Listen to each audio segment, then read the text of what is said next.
பிலிப்பியருக்கு எழுதிய திருமுகம் 1ஆம் அதிகாரம். என்ன நேர்ந்தாலும் வெட்கமுற மாட்டேன். இன்றும் என்றும் வாழ்விலும் சாவிலும் முழு துணிவுடன் கிறிஸ்துவை என் உடலால் பெருமைப்படுத்துவேன்.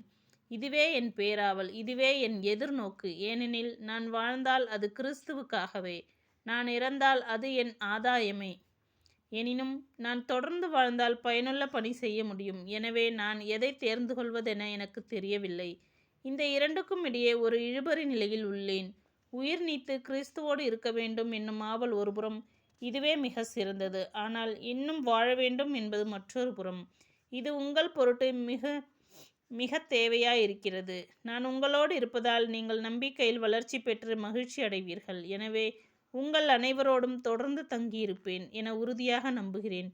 ஆகவே நான் உங்களிடம் மீண்டும் வருவதால் கிறிஸ்து இயேசுவின் உறவில் வாழும் நீங்கள் என் பொருட்டு இன்னும் மிகுதியாக பெருமிதம் கொள்வீர்கள். கிறிஸ்துவ வாழ்வு நற்செய்திக்கான போராட்டம். ஒன்றை மட்டும் மறந்துவிடாதீர்கள். கிறிஸ்துவின் நற்செய்திக்கு ஏற்றவாறு நடந்து கொள்ளுங்கள். நான் உங்களை வந்து பார்த்தாலும், நான் வர முடியாத நிலையில் உங்களை பற்றி கேள்விப்பட்டாலும், நீங்கள் நற்செய்தியில் கொண்டுள்ள நம்பிக்கைக்காக ஒரு மனதோடு போராடி ஒரே உள்ளத்தோடு நிலைத்து நிற்கிறீர்கள் என்றும், எதிரிகள் முன் சற்றும் மருளாமல் இருக்கிறீர்கள் என்றும் நான் அறிய வேண்டும்.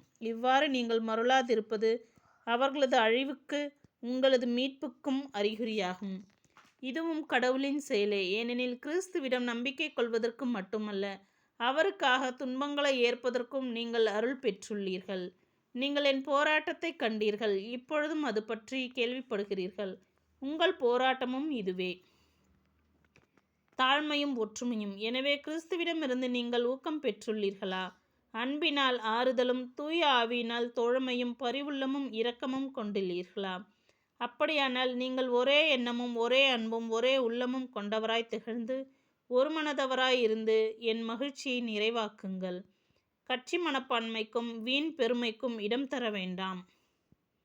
மனத்தாழ்மையோடு மற்றவர்களை உங்களிலும் உயர்ந்தவராக கருதுங்கள்.